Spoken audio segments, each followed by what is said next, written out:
prayer. Lass uns mit einem stillen Gebet beginnen.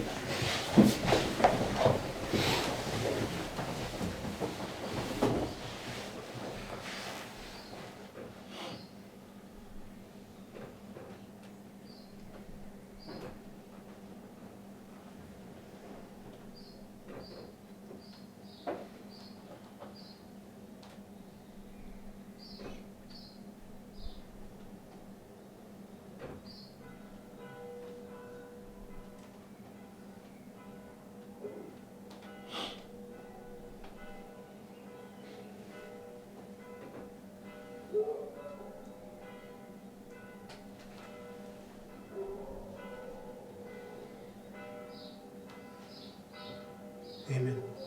Amen.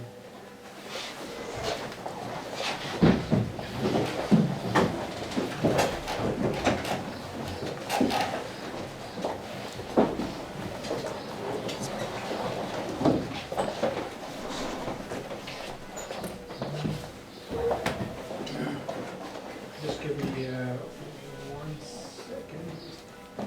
English notes on that. Okay.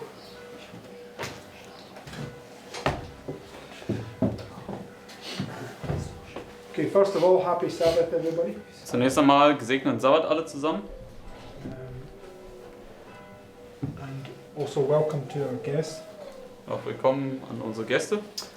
So it's always interesting for me when you're going to do the sermon or the presentation on Sabbath. Das ist immer interessant für mich, wenn man die Predigt hier am Sabbat macht. What the people are going to do beforehand.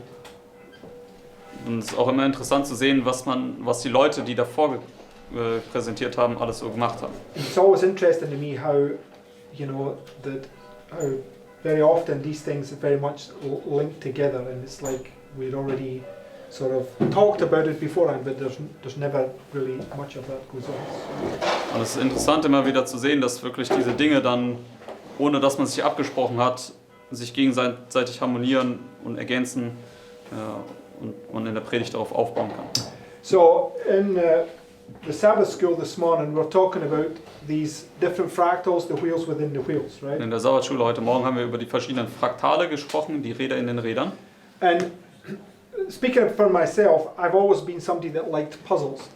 Und wenn ich jetzt über mich selbst spreche, dann kann ich nur sagen, dass ich immer jemand war, dem Puzzle sehr gefallen haben. I've always, when I see the puzzle, I sit there and I look at it for a long time, and I try to look at it in my mind to see how I can break that puzzle. Also wenn ich mir ein Puzzle sehe und dann anschaue, dann setze ich mich da hin und schaue das mir lange an und versuche in meinem Verstand das zu lösen, wie man das dann zusammenfügen kann. And it's the same with mathematics. I always liked mathematics, but I hated English. You know, it's the Dasselbe ist auch mit Mathematik. Ich habe Mathematik sehr gerne gemocht, aber Englisch zum Beispiel habe ich gehasst. So for me, fractals was a very interesting subject. Deswegen war dieses Thema der Fraktale für mich ein sehr interessantes Thema. And it became even more interesting when many people started rising up and calling these things satanic. Es wurde dann sogar noch interessanter für mich, als dann Leute anfingen in der Bewegung hier aufzustehen und gesagt haben, Fraktale sind satanisch. Because I knew that the people that were saying that was the ones that were satanic, right? Denn ich wusste, dass die Leute, die das über diese Fraktale so gesagt haben, in Wirklichkeit satanisch waren. So, and the point I want to make, without understanding fractals, you're never going to see the vision that Ezekiel saw on the 5th day of the 4th month. Der Punkt, den ich machen möchte damit ist, ohne das Verständnis der Fraktale wirst du niemals die Vision sehen können, die Hesekiel am 5. Tag des 4. Monats gesehen hat. And if you don't see that vision, you're going to lose your soul. It's Und that simple. wenn du diese Vision nicht siehst, dann wirst du deine Seele verlieren. So einfach ist es. Because we're not saved by works, we're saved by divine grace shining into our heart and bringing us to repentance. Denn wir werden nicht durch unsere eigenen Werke gerettet, sondern durch die Gnade Gottes, die in unser Herz leuchtet und uns dann zur Buße führt. Okay, so what I'm going to do today is a collection of many things that we've gone over lately. Und was ich heute tun möchte, ist eine Zusammenstellung euch zeigen von vielen Dingen, die wir in der letzten Zeit so behandelt haben. And to try and bring us some, or at least put our thoughts in a new direction. und sodass wir unsere Gedanken in eine neue Richtung lenken können. Okay, so let's begin with a diagram. Here at the top here, we have the 1260 years of papal oppression. Und lass uns erstmal hier die obere Linie betrachten. Da haben wir jetzt die 1260 der päpstlichen Unterdrückung aufgezeichnet. Which is a time of trouble, right? Und das ist eine Zeit der Trübsal. This is all history, right? Und das ist die geschichtliche Darstellung. And lately, we've understood this point for about 2 years. Nun, an diesem bestimmten Punkt haben wir jetzt mittlerweile vielleicht schon 2 Jahre verstanden. But lately, the Lord really emphasized this point, that this thing He's shown us about 2 years ago will open the book of Revelation. Aber es ist erst seit kurzem, wo der Herr wirklich mit Nachdruck uns diesen Punkt aufgezeigt hat, dass nämlich dieses Prinzip, was wir ungefähr seit 2 Jahren schon verstanden haben, wirklich der Schlüssel ist, der uns das Buch Offenbarung auftun wird. And that key was the past, the present and the future. Und dieser Schlüssel, den Gott uns damals vor 2 Jahren gegeben hat, war das Verständnis über Vergangenheit, Gegenwart und Zukunft. So when we go to the book of Revelation 17, we know that in order to understand the book of Revelation 17, you have to locate the prophet. Und wenn wir dann zum Offenbarung Kapitel 17 kommen, dann verstehen wir, damit wir Offenbarung 17 richtig verstehen können, müssen wir den Propheten erstmal richtig lokalisieren. John is standing in 1798, right? Und Johannes, er steht ja hier in 1798, Which for him is the present. was für ihn die Gegenwart in dem Sinne ist. He's taken back into the past Er wird dann hier in die Vergangenheit zurückversetzt and he's pointed to the future, right? und wird dann in die Zukunft verwiesen. So in Millerite history, in 1798, the first angel's message comes and it was pointing to the day of the Lord, right? Und in der Miller-Geschichte kam ja die erste Engelsbotschaft 1798 an und sie hat dann auf den Tag des Herrn verwiesen. Fear God, give glory to him, for the hour of his judgment had come, right? Fürchte Gott, gibt ihm die Ehre, denn die Stunde seines Gerichts ist gekommen. Now, if you compare Daniel 12 and verse 4 with the time of trouble that's marked in Matthew 24, what do you see? Und wenn du jetzt Daniel 12, Vers 4, Daniel 12:1, sorry, Okay. with also wenn du Matthew. Daniel 12, Vers 1 mit Matthäus 24, Vers 21 vergleichst, wo es über die Zeit der Trübsal spricht, was kann man dann sehen? What do we see? Was sieht man dort? 60 is the time of trouble at the end. Yes, but that's not what I'm asking, right? 1260 ist eine Zeit der Trübsal hier am Ende, ja, aber das ist nicht das, was ich fragen möchte. They're both the same time of trouble. Dass sie Right? beide dieselbe Zeit der Trübsal darstellen.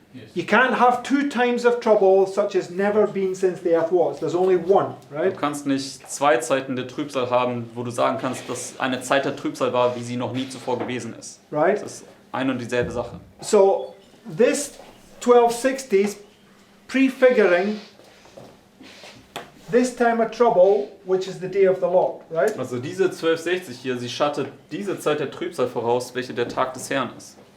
Right? Richtig?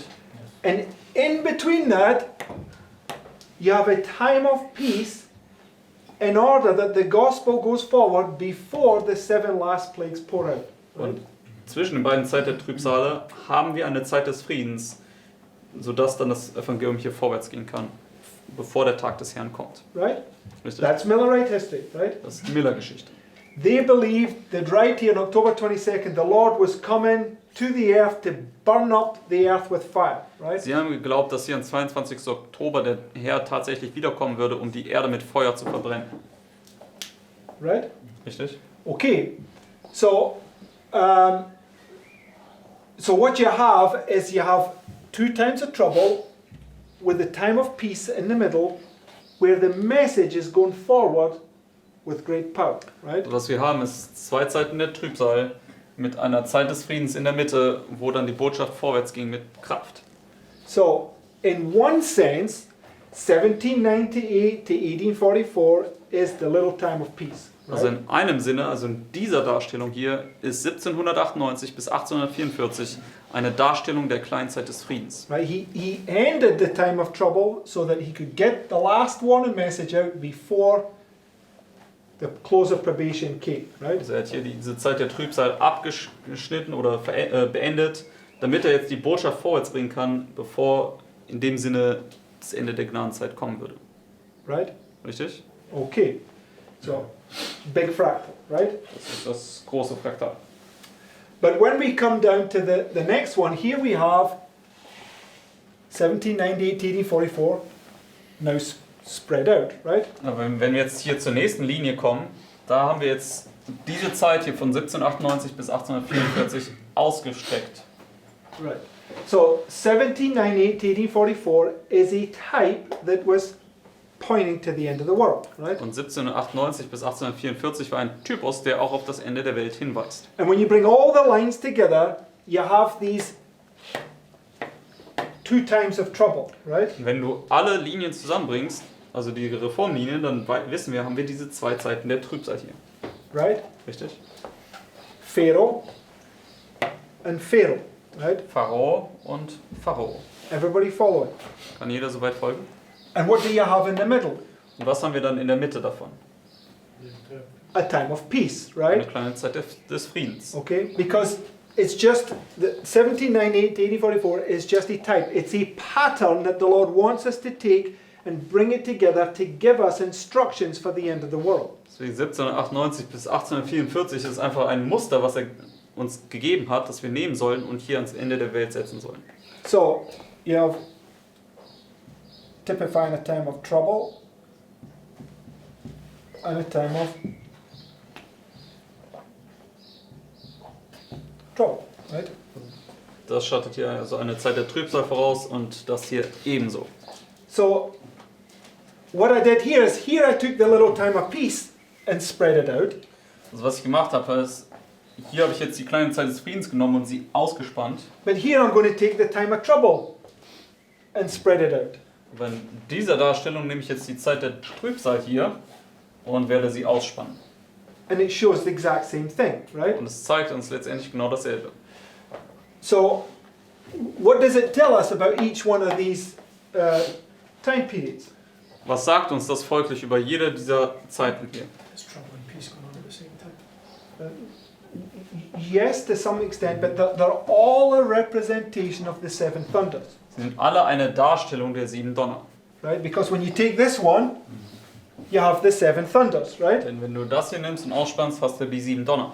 When you take this one, you have the seven thunders. Und wenn du diese Box am Ende nimmst und ausspannst, hast du wieder die sieben Donner. Okay, so, oh, what does that mean, right?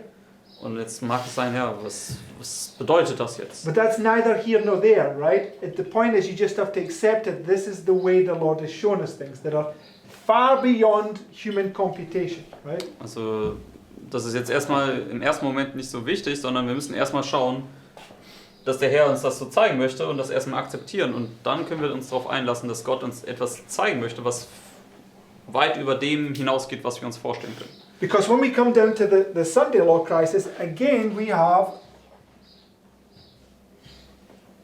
time of trouble, a time of trouble with a little time of peace, right? Denn wenn wir jetzt hier zu dieser Sonntagsgesetzkrise hier kommen, sie ausspannen, haben wir wieder unter der Sonntagsgesetzkrise eine Zeit der Trübsal und eine Zeit der Trübsal. Right. So let's just take this Sunday law, and if we were to spread it out here, this waymark is this waymark, right? Und wenn wir jetzt dieses Sonntagsgesetz nehmen würden, das ist ja gleich wie das andere, aber wenn wir das jetzt hier nehmen würden und ausspannen würden, dann wäre diese Wegmarke ja diese Wegmarke. Richtig? So what's this right here?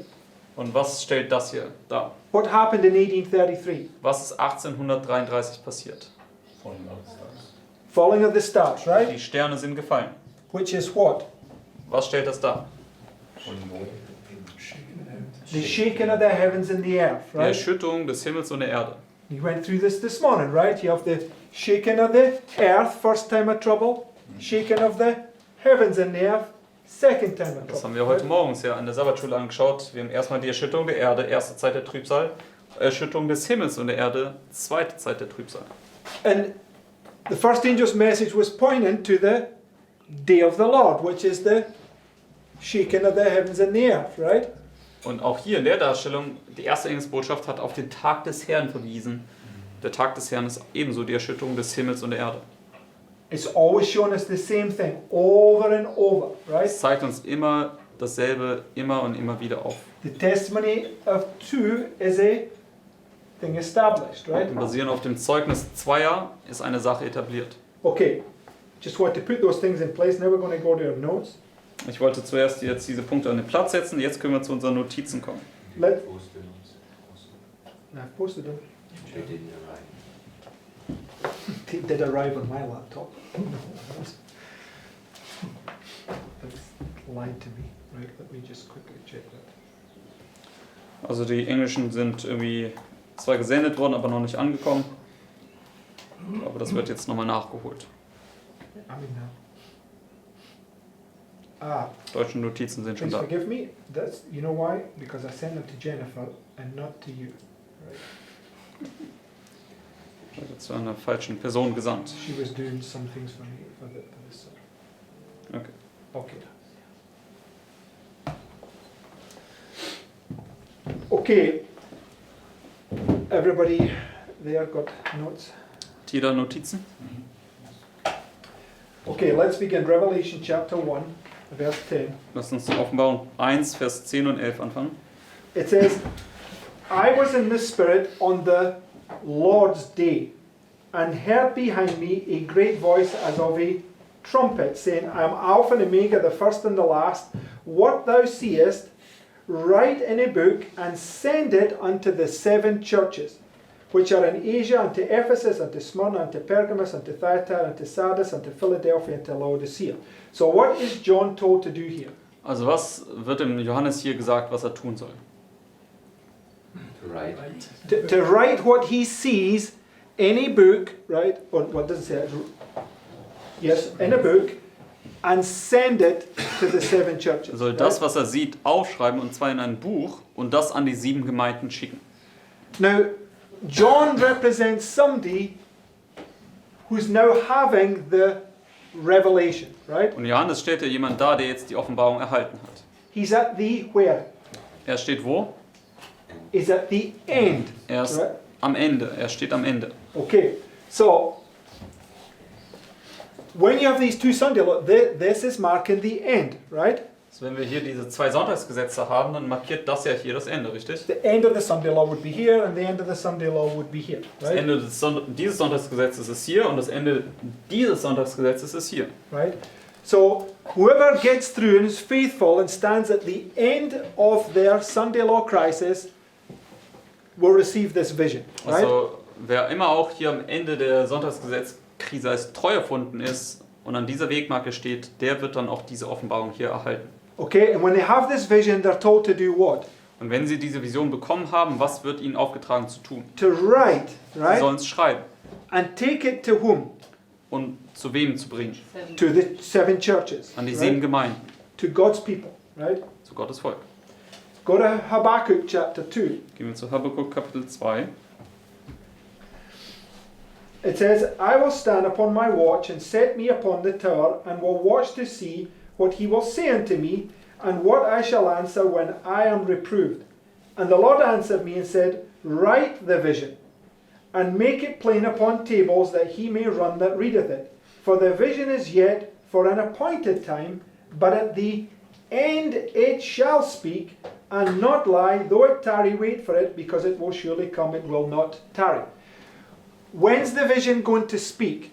Also im Deutschen kommt das nicht so gut rüber, aber im Englischen steht, die Vision wird sprechen. Und wann wird die Vision sprechen? At the end. Also im Englischen steht, am Ende wird sie sprechen. It's going to speak at the end, the same place that John is having the revelation, right? Also sie spricht am Ende genau zu demselben Zeitpunkt, wo Johannes die Offenbarung erhält. Right? Richtig? Okay, but let's just take Millerite history right here. Und lass uns jetzt hier die Miller-Geschichte anschauen in dieser Linie. The vision that was written upon tables, where was it fulfilled? Die Vision, die auf Tafeln geschrieben worden ist, wo hat sie sich erfüllt? Right here, right? You asked where was it fulfilled? You didn't Yeah, say. in Millerite history, the vision to write it on tables, where was it fulfilled? Also in der Miller-Geschichte. Die Vision, wo sollte sie aufgeschrieben werden? Wo hat sich das erfüllt, dass sie aufgeschrieben worden ist? Das war hier 1842. Right? which is in the little time of peace, Und right? das ist ja in dem Sinne in dieser kleinen Zeit des Friedens hier. So this is why the Lord brings line upon line together, right? Deswegen, der Herr bringt diese Sachen Linie auf Linie zusammen. So what we're going to do is we're taking this as Millerite history from 1798 to 1844, and there's where it was written upon tables, right? Wenn wir uns die Miller-Geschichte anschauen, von 1798 bis 1844 war es dann hier, wo die Vision auf Tafeln aufgeschrieben worden ist. But if we take John and Habakkuk, which says that the vision is at the end, right? Aber wenn wir Johannes und Habakkuk anschauen, die ja sagen, die Vision ist am Ende, They're told to write it here, right? da wird ihnen ja hier gesagt, dass sie es dann aufschreiben sollen.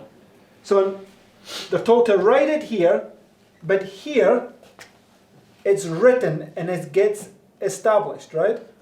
Also der Auftrag zu schreiben wird hier gegeben, aber hier wird es dann tatsächlich dann umgesetzt und die Vision wird etabliert. You can't have something until it's been written, right? Du kannst nicht etwas haben, es sei denn, es ist zuvor aufgeschrieben worden.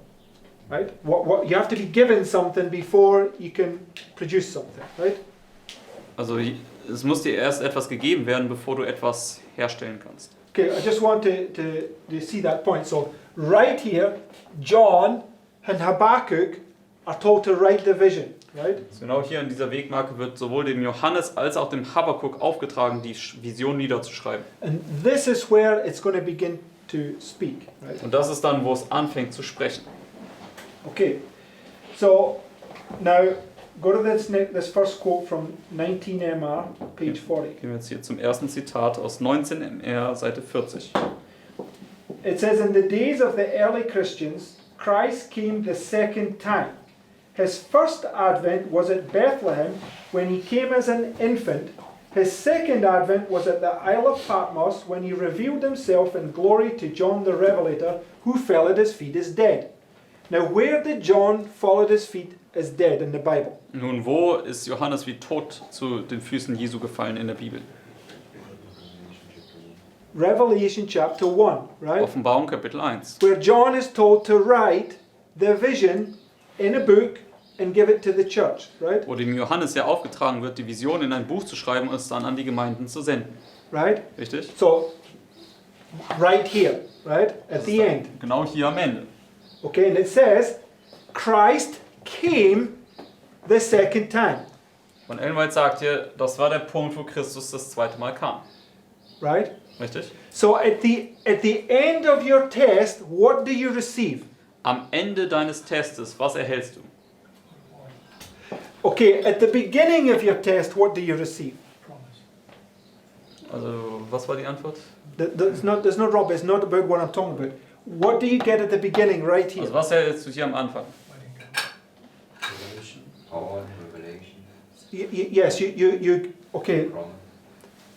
What did Christ receive at his baptism? Was hat Christus bei seiner Taufe erhalten? Full outpouring. So what do you get at the Die beginning? volle Ausgießung. Was erhältst du am Anfang?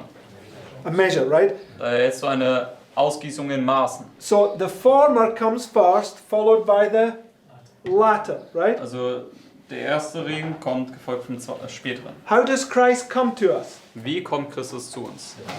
As the latter rain, Wie der right? Spätregen. Okay, this is the point I want to make, right? So, Also hier erhält man dann folglich den Spätregen. let's read this whole quote. It says, Lass uns das gesamte Zitat lesen. in the days of early Christians, Christ came the second time. His first advent was at Bethlehem when he came as an infant. His second advent was at the Isle of Patmos when he revealed himself in glory to John the Revelator, who fell at his feet as dead when he saw him. But Christ strengthened him to endure the sight, and then gave him a message to write to the churches of Asia, the names of which descriptive of the characteristics of every church. Right? So right here in Revelation 1 at the end, John, it says it's the second advent, right? Also hier im ersten Buch der Offenbarung oder im ersten Kapitel der Offenbarung ist es hier, wo Johannes diese zweite Wiederkunft But erhält. it says John's got to give a message to the church, Aber right? dann sagt es hier, dass Johannes noch eine Botschaft an die Gemeinde richten soll. That's an oxymoron, right? It's a contradiction. Und das ist ja an sich ein Widerspruch in sich. But it's not a contradiction, right? Because Christ comes as the latter rain, right? Aber das ist dann tatsächlich kein Widerspruch, denn Christus kommt hier als der Spätregen. in every reform line, let's take the Millerite line, in every reform line at this waymark, who comes right here? Und in jeder Reformlinie hier an dieser Wegmarke, wer kommt hier? Christ, right? Christus. Comes down with great power, Und right? er kommt mit großer Kraft herab. It's the revelation, right? Das ist die Offenbarung. And this is what John was receiving, Und right? das ist genau das, was Johannes hier auch erhalten hat. John was receiving a full outpouring of the Spirit. He's been given a full revelation of the Bible, right? Johannes wurde eine volle Ausgießung des Heiligen Geistes gegeben, eine volle Offenbarung der Bibel. But, right, go back to the quote. Aber lasst uns nochmal zurück zum Zitat gehen. It says, in the days of the early Christians, Christ came the second time. His first advent was at Bethlehem when he came as an infant, right? Also sein erstes Kommen war in Bethlehem, als er als Säugling kam. When did Christ come as an infant? Wann kam Christus als ein Säugling? No. That's a silly answer. The time of the end, Zur right? Zeit des Endes. Which is right here, right? Und das ist ja in der Darstellung genau hier. Right? Richtig? Okay, so when Christ came as a child at his birth, right? Als Christus als Kind bei seiner Geburt kam, Okay, it's marking a point where he's bringing them truth before they get judged, right? markiert es einen Punkt, wo Christus anfängt, ihnen Wahrheit zu bringen oder zu verkündigen, bevor sie dann gerichtet werden würden. Okay, so what I want to understand, at this waymark, what two things do you have happening simultaneously? Deswegen hier an dieser Wegmarke, was für zwei Dinge passieren hier simultan, also gleichzeitig? Just read them both. Just read them right in that quote. Die sind hier in diesem Zitat zu finden, was wir gerade gelesen haben. The first and second coming, right? Erste und zweite Kommen. Right? For one group, they're at the end of their test, it's their second coming. They get filled with the Holy Spirit. This was representing Christ, right? Also für eine Gruppe, sie sind am Ende ihres Tests angekommen, sie werden jetzt erfüllt mit dem Heiligen Geist. Das war dann zum Beispiel Christus, als er hier erfüllt worden ist mit dem Heiligen Geist bei seiner Taufe. But for another group, right? These now told, write the vision, make it plain upon tables, that he may run that readeth it, Aber right? für eine andere Gruppe, die danach kommt, wird jetzt hier diese Vision aufgeschrieben, sodass derjenige, der sie liest, dann damit loslaufen kann. So you have one group that's complete, they're like Christ. You have another group that's going to now go through the exact same experience as you've already gone through, right? Deswegen du hast eine Gruppe, die jetzt abgeschlossen ist, sie ist wie Christus geworden, und jetzt hast du eine nächste Gruppe, die dann durch dieselbe Erfahrung erst durchgehen muss. And before this test came, what was prior to it? Und bevor dieser Test hier kam, was war davor? A time of peace, Eine right? kleine Zeit des Friedens. Okay, so this group had a little time of peace to prepare them for their Sunday law crisis, Deswegen right? diese Gruppe hatte eine kleine Zeit des Friedens, um sich vorzubereiten auf diese Sonntagsgesetzkrise. Finished their test, now there's a time of peace to prepare the next group to go through their test, Der right? Test ist dann hier vollendet und dann wird diese kleine Zeit des Friedens gegeben, um die nächste Gruppe vorzubereiten, die dann durch ihren Test geht, bis hier zum Ende. Right? Richtig? God demonstrates the end by the beginning, right? Gott zeigt das Ende von Anfang an auf. The second coming is prefigured by the first coming, right? Das zweite Kommen ist durch das erste Kommen vorausgeschattet.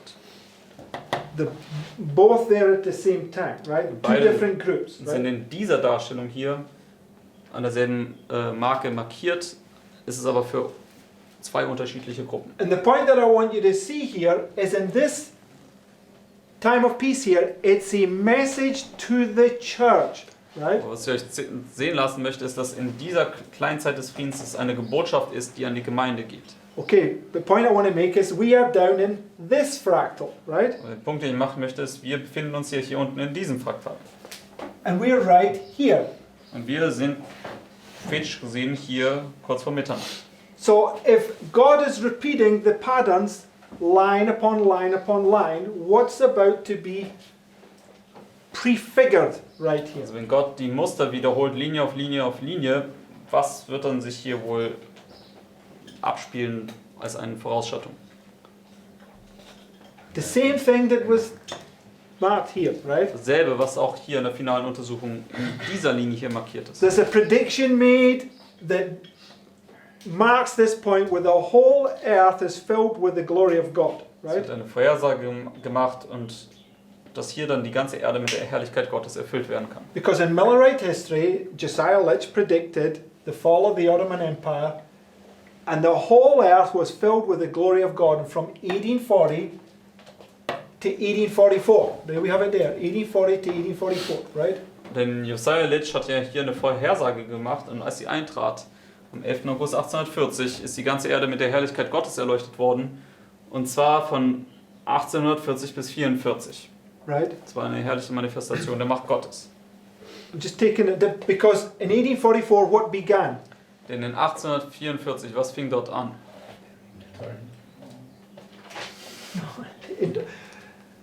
From 1840 to 1844 was a glorious manifestation of the power of God. What began in 1844?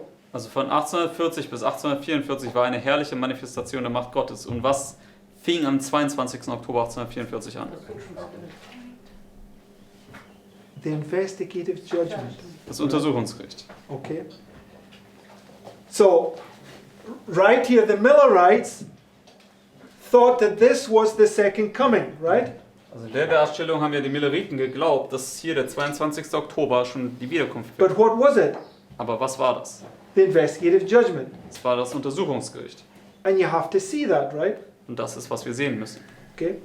In Daniel chapter 7, when the thrones are set and the books are opened, what does it represent? In Daniel Kapitel 7, wenn die Throne aufgestellt werden und die Bücher geöffnet werden, was stellt das dar? Okay, Sasha says the judgment, but which judgment? Ja, also welches Gericht ist das? Investigative. Okay, Margaret says the investigative judgment. Is she right? Das Untersuchungsgericht, ist das richtig? We can say both. It's both, right? Man kann letztendlich sagen, es ist beides. Because in lots of places it shows you that it's marking the beginning of the investigative judgment, but in other places it says that it's marking the final review. Denn an vielen Stellen schreibt Ellen White, dass es das Untersuchungsgericht darstellt. Aber an anderen Stellen sagt sie dann, ist es die finale Untersuchung, die am 22. Oktober illustriert ist. Is she contradicting herself? Und No way. Oder beziehungsweise nicht am 22. Oktober, sondern wenn die Throne aufgerichtet werden und die Bücher geöffnet werden, das ist die finale Untersuchung. Und widerspricht sie sich dann damit? Nein. Okay, because here is typifying the second coming, right? Denn der 22. Oktober schattet die Wiederkunft voraus. Right here, marking the beginning of the investigative judgment, right? It's typifying the second coming. Deswegen, das schattet hier das Untersuchungsgericht voraus am Mitternachtsruf. Okay. And also, when you have the line of Moses, right? Yes. All of it. When you understand that the second time of trouble in the line of Moses are these 10 plagues, which is typifying the 7 last plagues. Yes. Also auch in der Linie von Mose hat man ja dann letztendlich in der zweiten Zeit der Trübsal diese 10 Plagen, die fallen. Which would be here line upon line, right? Was dann auch, ja, The 7 last plagues typifies the 7 die last schatten die 7 letzten Plagen voraus. plagues. Right, and the 7 last plagues is basically the point where Christ comes. It's the beginning of the day of the Lord, it's the judgment. Und diese 7 letzten Plagen ist ja dann auch der Beginn des Tages des Herrn, das sind die Gerichte, die fallen. So the Millerites, when you line that up, they were in some ways they were correct They of were thinking absolutely correct to that think this is that the way. day of the Lord. Yes. Also in einer gewissen Weise waren die Milleriten also richtig zu glauben, dass der 22. Oktober der Tag des Herrn ist. So let's come to August 11th, 1840. And Lass uns jetzt zum 11. August 1840 kommen. now, we just made this point a minute ago, right? That you got 1798 to 1844 here, right? Wir haben den Punkt ja eben gerade gemacht. Wir haben 1798 bis 1844 hier. Time of peace. Das ist eine Zeit des Friedens. But 1798 to 1844 is also a parallel to the time of trouble. Aber 1798 bis 1844 ist auch eine Zeit der Trübsal. See, Nina's looking confused. Why? Right? Und Lena schaut jetzt verwirrt aus, aber warum? Because when we take this down here, what do we have? Denn wenn wir das nämlich hier ausspannen, was haben wir dann hier? Two times the trouble, right? 2 Zeiten der Trübsal. And if we take this time of trouble and bring it down here, what do we have? Und wenn wir diese Zeit der Trübsal nehmen und hier ausspannen würden, was hätten wir dann? Okay, Wieder 2 Zeiten der Trübsal. okay, so doesn't matter which one you take, they're both a representation of the seven thunders, right? Whether it's the time of peace or the time of Also trouble. ganz gleich, welche Box du nimmst, es ist immer eine Darstellung der 7 Donner. And the point that I want to make is that here you have a time of trouble. I can take 1798 and 1844, put it right here, right? Also das hier ist ja also eine Zeit der Trübsal. Und ich könnte jetzt auch hier den 1798 bis 1844 hier hinsetzen, richtig? Because it's seven thunders, Weil right? es ja 7 Donner sind.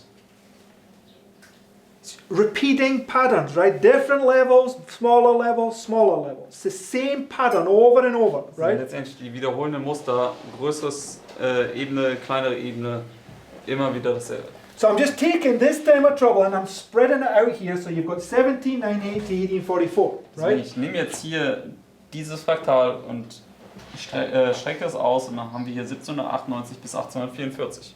Right. 7 Donner. Just the seven thunders, right? Das sind einfach die 7 Donners. Okay, so as you have a parallel on the smaller fractal to the bigger fractal, right? Deswegen hier haben wir eine Parallele zwischen hier dem kleineren Fraktal und dem größeren Fraktal. Right? So now we've got August 11th, 1840 here and August 11th, 1840 here, right? Deswegen haben wir folglich dann den 11. August 1840 hier und hier. So I'm just going to join these two waymarks together, right? Deswegen, ich kann folglich diese beiden Wegmarken miteinander verknüpfen.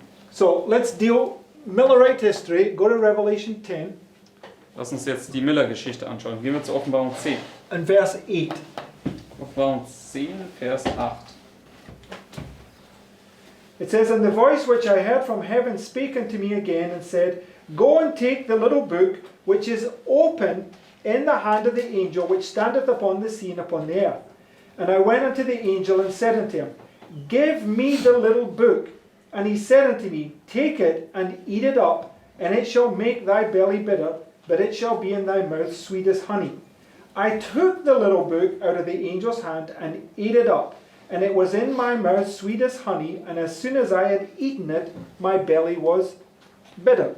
Right? And this is the same vision that John is getting in Revelation chapter 1, right? Und das ist dieselbe Vision, die Johannes auch in Offenbarung 1 bekommen hat. Right? Richtig? So, what was the experience when he ate the book? Was war die Erfahrung, die er erhalten hat, als er das Buch gegessen hat? Sweet, right? So Es war zuerst süß. it begins off, it's a wonderful sweet experience, Es fängt an mit dieser wunderbaren, süßen Erfahrung. and they took that sweet experience, right, and they wrote it upon tables, right? Und sie haben diese süße Erfahrung genommen und sie dann auf Tafeln niedergeschrieben. And what did it turn to when they published this chart? Und in was für eine Erfahrung verwandelte sich das dann, als sie diese Karte veröffentlicht haben? Bitter, right? Es wurde bitter. Okay. So now go to Ezekiel chapter 3.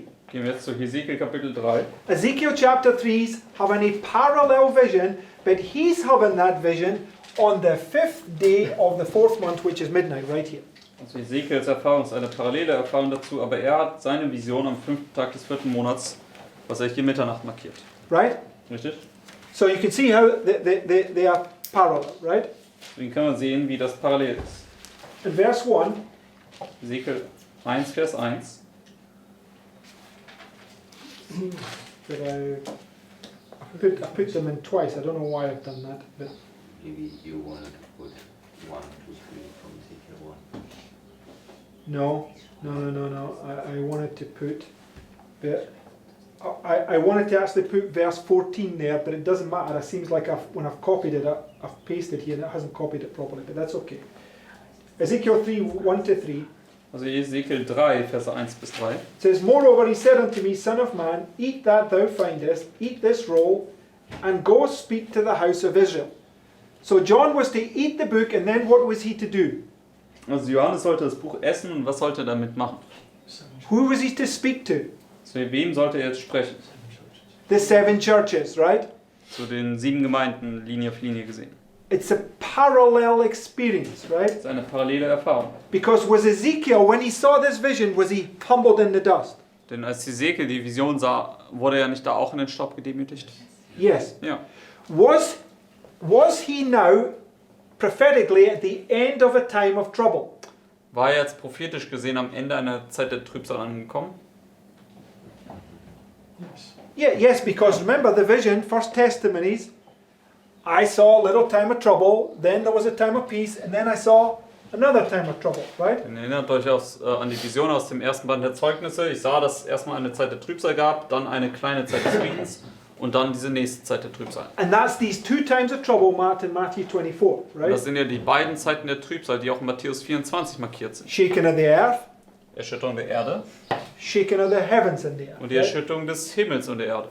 Okay. You can see how this is prefigures paralleling each other perfectly, right? Wir können sehen, wie das wirklich parallel miteinander steht. So he eats it, right? Also er ist jetzt diese Rolle hier. Verse 2. Lesen wir jetzt weiter in Kapitel 3, Vers 2. So I opened my mouth, and he caused me to eat that roll. And he said unto me, Son of man, cause thy belly to eat, and fill thy bowels with this roll that I give thee. Then did I eat it, and it was in my mouth as honey for sweetness. Same experience, right? Selbe Erfahrung bis Vers 3. And just jump to verse 14. Springen wir runter zu Vers 14.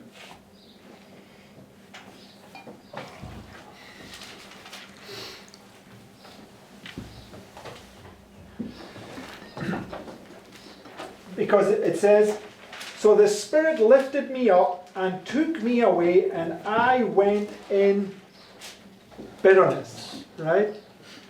So he was told, once he'd eaten it, go tell the rebellious house of Israel. Also Hesekiel wurde aufgetragen, sobald er das gegessen hat, geh und verkündige diese Botschaft dem rebellischen Haus Israel. He says, go tell them whether they will hear or whether they will forbear, for they are a most rebellious house. Er hat gesagt, geh und sag es ihnen, ob sie hören oder nicht, sie sind ein rebellisches Haus. Who's he talking about?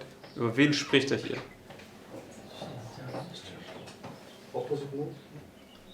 No, he's talking about us, right?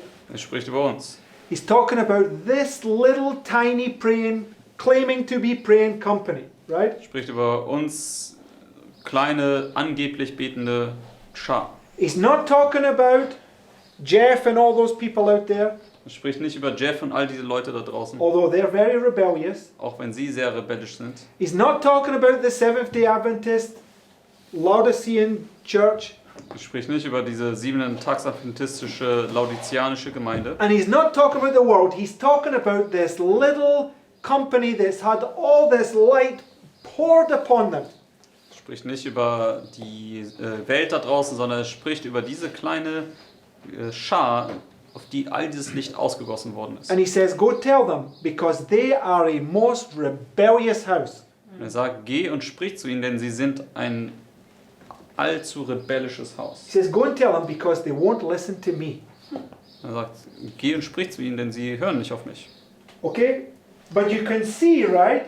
And I'll prove to you this point in a minute. You can see that they have the perfect parallel experience as that John does in the Millerite history, Wir right? können sehen, dass hier Hesekiel wirklich das eine Paralleldarstellung ist zu der Geschichte der Milleriten.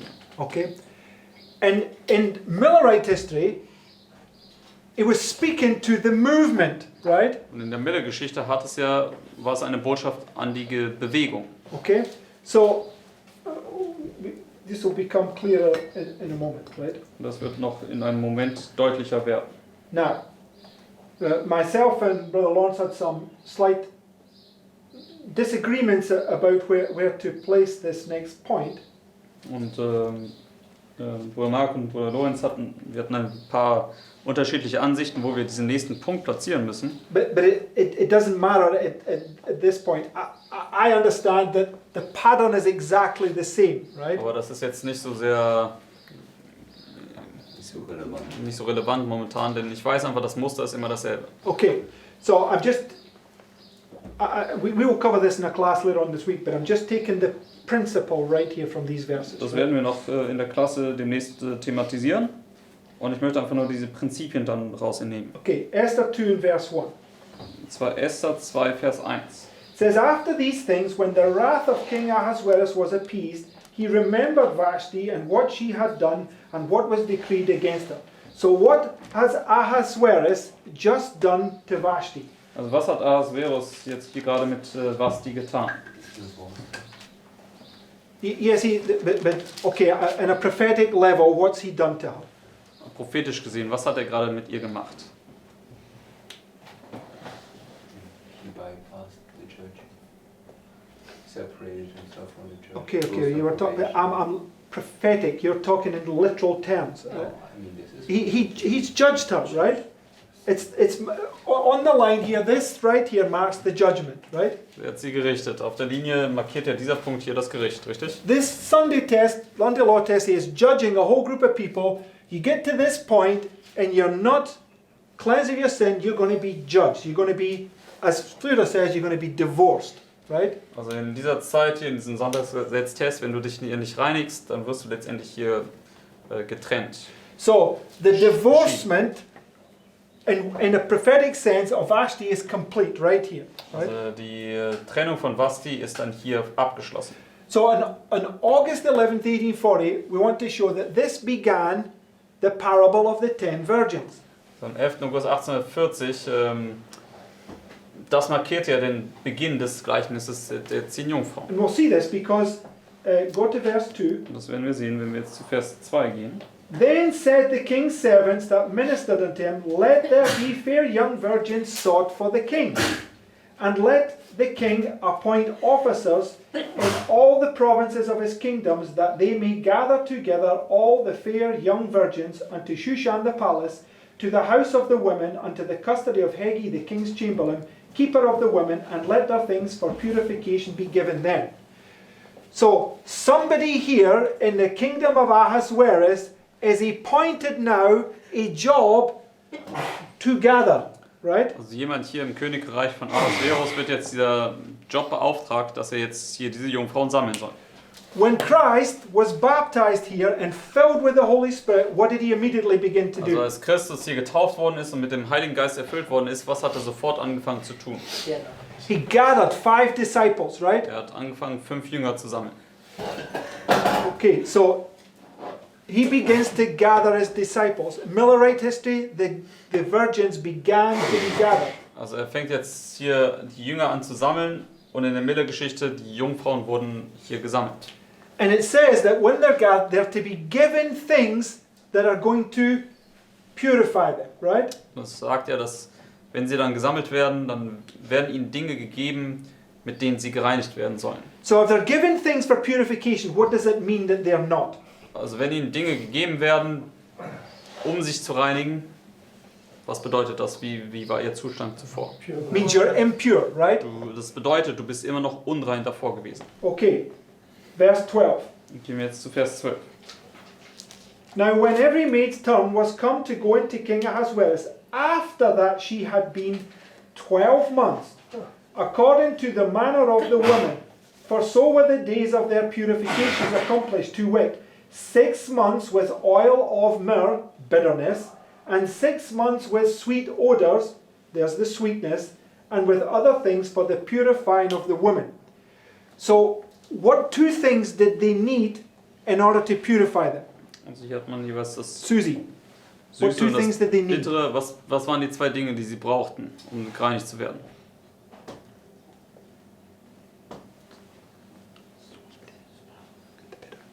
Right? They needed Süße this und sweet bitter. and bitter experience, Sie right? brauchten die süß-bittere Erfahrung. And it was split into 2 portions, right? Und das ist in 2 Teile aufgeteilt worden. And it was 1 year, right? Und insgesamt, die gesamte Reinigung war für 1 Jahr. So at the end of the time of trouble, who began to rise? Am Ende der Zeit der Trübsal, wer fängt an aufzustehen? Who rose right here? Wer kam auf hier? The United States. Die USA. That was prefigured by pagan Rome. Vorausgestattet durch das heidnische Rom. How long was Rome to rule for when it rose? Und wie lange sollte Rom herrschen, als es aufkam? Time. a time, für right? eine Zeit. And how long is a time in Bible prophecy? Und wie lange ist eine Zeit in der biblischen Prophetie? 360 days, right? Ein Jahr oder 360 Tage. Okay. You got the same time, right? This 360, right? Das ist diese Zeit, diese 360. Then it was bringing them at the end of that time, the kingdom was being divided, right? Und am Ende dieser Zeit wurde das Königreich dann geteilt. Okay. So you have this same experience here that they have to go through, and it's for purifying them, right? Deswegen dann hat man hier sozusagen dieselbe Darstellung, 6 Monate und es dient zur Reinigung. So in the Bible, you also have this illustration, Christ and his disciples, right? In der Bibel haben wir immer diese Darstellung Christus und dann seine Jünger. Who does Christ represent? Und wen stellt Christus dar? Those that have overcome and have received the outpouring of the Spirit, right? Diejenigen, die überwunden haben und die Ausgießung des Heiligen Geistes empfangen haben.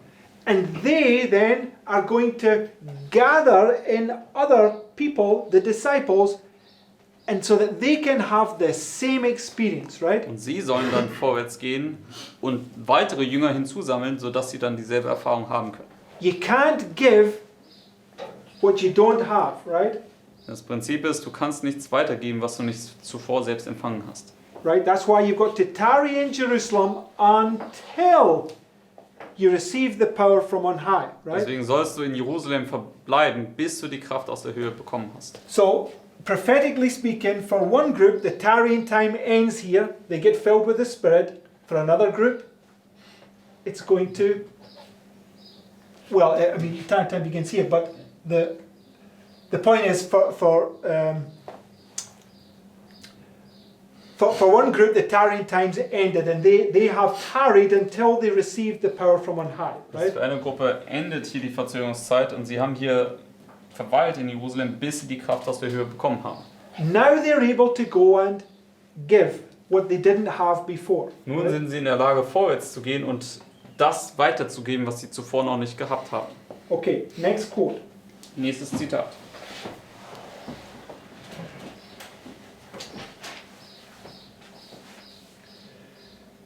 It says, the coming of Christ, announced by the first angel's message, was understood to be represented by the coming of the bridegroom.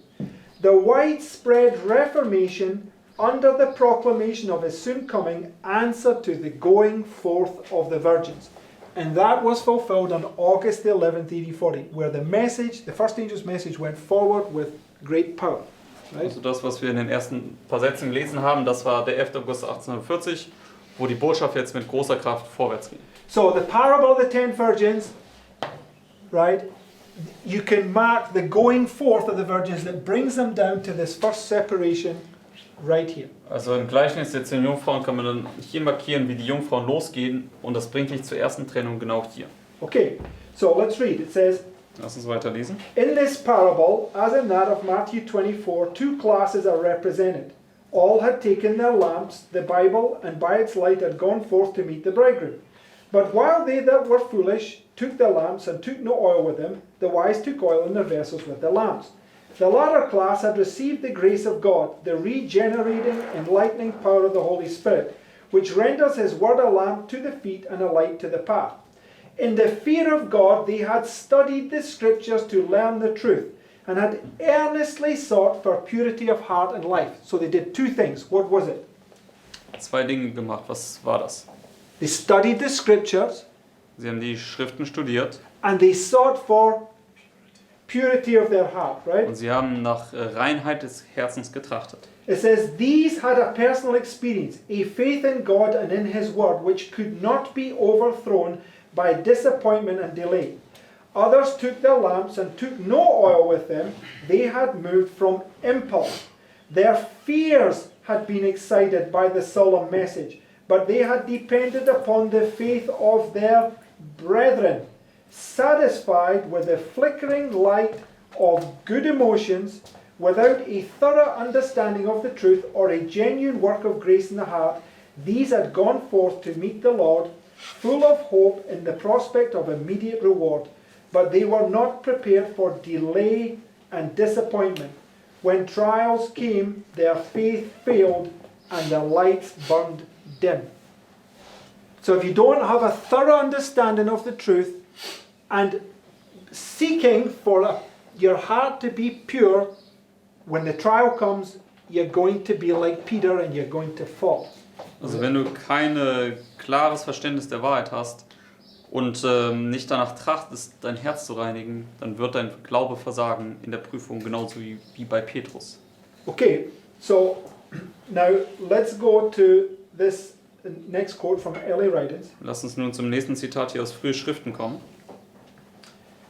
It's still dealing with the same time period, 1840, right? Which is these two waymarks, right? Spricht immer noch hier über dieselbe Zeitpunkt, 1840, was hier die Parallele dazu hier ist, an Mitternacht. Okay. So remember, this message is designed to prepare you for the coming of Christ, right? Und denk dran, diese Botschaft ist dazu da, um dich auf das Kommen Christi vorzubereiten.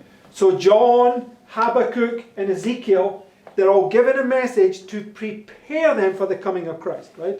Deswegen hier Johannes, Hesekiel und die anderen Propheten, Habakkuk zum Beispiel, ihnen wurden allen eine Botschaft gegeben, um sie letztendlich vorzubereiten auf das Kommen Christi. And it's going to purify you in this time period because right here the second coming is being prefigured, right? Und diese Botschaft soll dich in dieser Zeit hier reinigen, denn hier wird die Wiederkunft vorausgeschattet. Right? Okay, let's read early writings 2:45. Lass uns das lesen. Frühe Schriften 231. I was shown the interest which all heaven had taken in the work going on upon the earth. Jesus commissioned a mighty angel to descend and warn the inhabitants of the earth to prepare for his second appearing. Who's this mighty angel? Wer ist dieser mächtige Engel hier? Revelation 10, Christ. Christ. Das Right? ist Christus. So Christ comes here at the baptism and he Christus gathers his disciples. Right? Hier bei der Taufe und er sammelt jetzt seine Jünger ein. When you come to this waymark, right? Wenn du hier zu dieser Wegmarke kommst, The cross, right? The cross is prefiguring the destruction of Jerusalem, right? dann kommen wir hier zum Kreuz, was die Zerstörung Jerusalems vorausschattet, Which is the second coming, was auch die Wiederkunft ist. right? Sister White tells us that the destruction of Jerusalem is the second coming of Christ, Ellen White lässt uns ja wissen, dass die Zerstörung Jerusalems die Wiederkunft Christi ist. right? So, in this time period, right, you have one group of people that receive this glorious manifestation of the power of God right here. Also in einer Gruppe haben wir dann hier eine Gruppe, die letztendlich diese herrliche Manifestation der Macht Gottes erhält. But you have another group in here that need what? Aber wir haben eine weitere Gruppe, die was bedarf.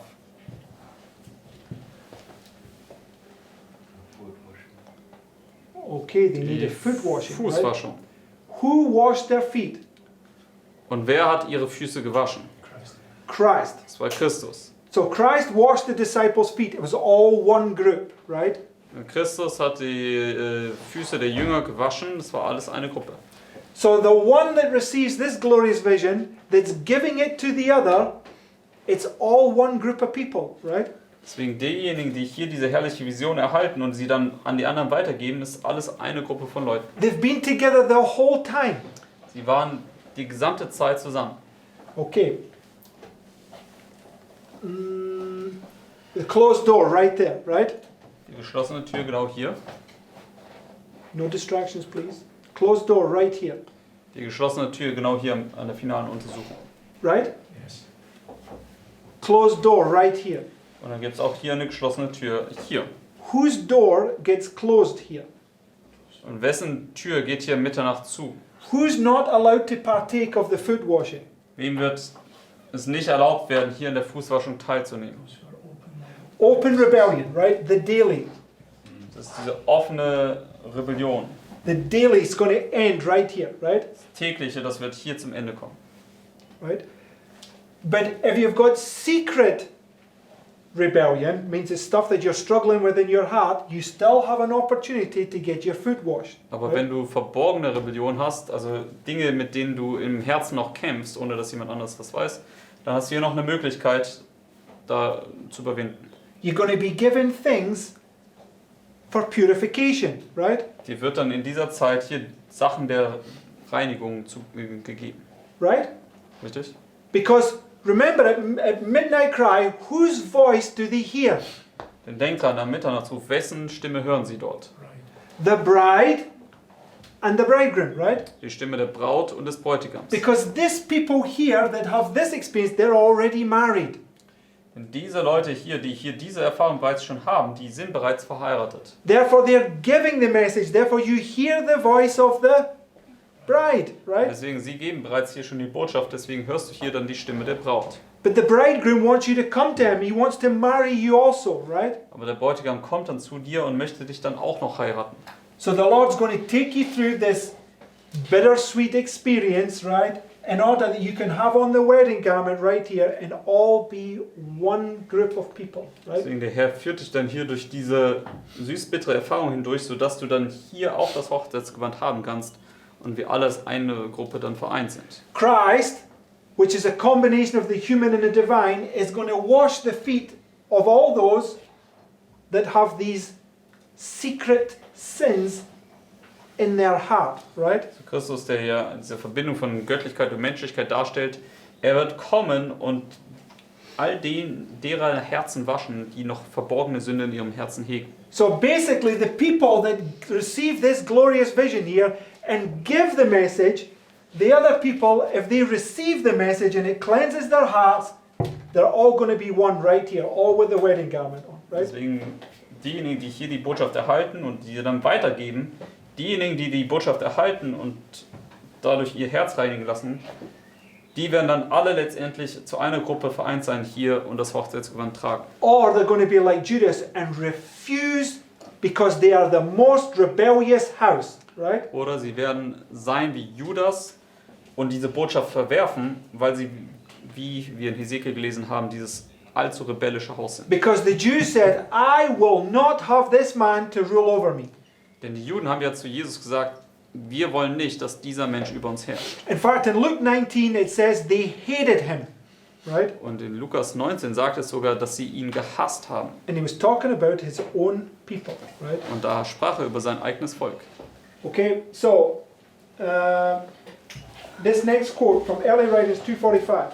Und das nächste Zitat jetzt hier aus frühe Schriften. I was shown the interest which all heaven had taken in the work going on 233 sind wir. going upon the earth. Jesus commissioned a mighty angel to discern and warn the inhabitants of the earth to prepare for his second appearing. As the angel left the presence of Jesus in heaven, an exceedingly bright and glorious light went before him. What sort of light? So was für eine Art von Licht? An exceeding bright light, right? Ein überaus helles Licht. So this angel that comes down here is marking this exceeding bright light, right? Also der Engel, der jetzt hier am 11. August runterkam, markiert hier dieses überaus helle Licht. I was told that his mission was to lighten the earth with his glory and warn man of the coming wrath of God. Which angel lightens the earth with the glory? Welcher Engel erleuchtet die Erde mit der Herrlichkeit? Revelation 18, Der Engel aus Offenbarung 18. right? In Life Sketches 4:1-1 it says, when those great buildings come crashing down, Revelation 18, 1-3 will be fulfilled. Und in Live-Sketches 411 sagt es ja, wenn die großen Gebäude runterkommen, dann wird Offenbarung 18, 1-3 erfüllt sein. The whole earth will be filled with his glory, Die right? ganze Erde wird dann mit der Herrlichkeit Gottes erfüllt sein. 9/11, which parallels this way, it was just a type, right? Der 11. September, der parallel ist mit dieser Wegmarke, war nur ein Typus dafür. But it's pointed to the end of this time period where great buildings are going to be brought down and the whole earth is going to be filled with the glory of God, Aber right? das weist dann hier auf das Ende dieser Zeit hier, wo die großen Gebäude runterkommen werden und die ganze Erde mit der Herrlichkeit Gottes erleuchtet werden wird. What's going to bring this glorious vision right here? Und was wird diese herrliche Vision also hier hervorbringen? Buildings will come crashing down in these cities and the whole earth is going to be filled with the glory of God. Gebäude werden in den Städten herunterkommen, oder in einer Stadt, je nachdem, und die ganze Erde wird erfüllt werden mit der Herrlichkeit Gottes. I was told that his mission was to lighten the earth with his glory and warn man of the coming wrath of God. How is God warning you of the coming wrath of God? Wie wird Gott dich vor dem kommenden Zorn Gottes warnen? By the punishment that comes right here at the beginning, right? Durch die Bestrafung, die genau hier am Anfang kommt. That you've already predicted and it came true and everybody's thinking, how did they know that? Right? Durch die Bestrafung, die du bereits hier im Vorfeld vorhergesagt hast und sie tritt ein und alle Leute werden dann denken, ja, wie wusstest du das? It's the last warning. Das ist die letzte Warnung. And if you go to the book of Great Controversy and it says the chapter 38, the final warning, it begins in this time period. Und wenn ihr euch das Kapitel im großen Kampf, die finale Warnung durchlest, Kapitel 38, dann kann man sehen, dass es in dieser Zeit hier anfängt. Okay, it says, if it goes on, it says, Sagt uns dann weiter. multitudes received the light.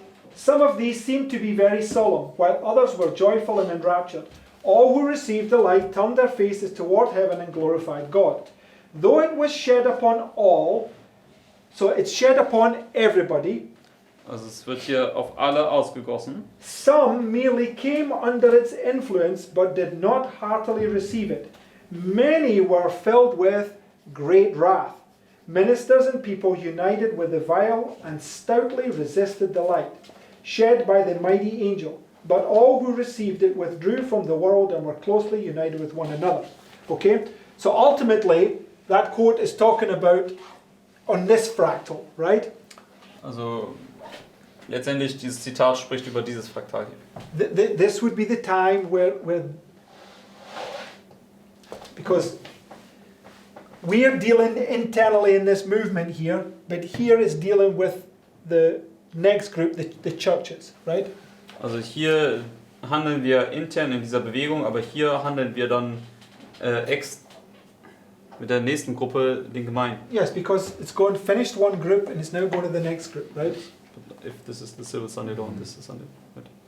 Yeah, yes, that's what's from final review to Sunday law, right?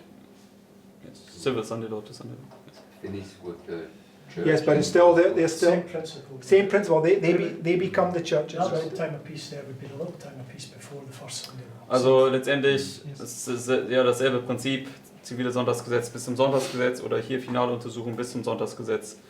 Und die Welt würde ja in einer Art und Weise dann hier zu den Gemeinden werden. Because those worldly people out there that claim to be Christians, they are also included in the parable of the 10 virgins. Denn right? diese weltlichen Leute, die da vorgeben, Christen zu sein, sie sind in einer Art und Weise auch im Gleichnis der 10 Jungfrauen dargestellt. So when the Seventh-day Adventist Church is finished and he has a people here filled with the Holy Spirit, the parable of the 10 virgins now applies to the worldly churches, right? Deswegen, wenn das Gleichnis der 10 Jungfrauen hier für die Adventisten zu Ende gegangen ist, ja, dann werden die Weltmenschen Teil dieses Gleichnisses der 10 Jungfrauen werden. But in this fractal, we're dealing internally with this movement, right? Aber in diesem Fraktal handeln wir intern gesehen mit dieser Bewegung.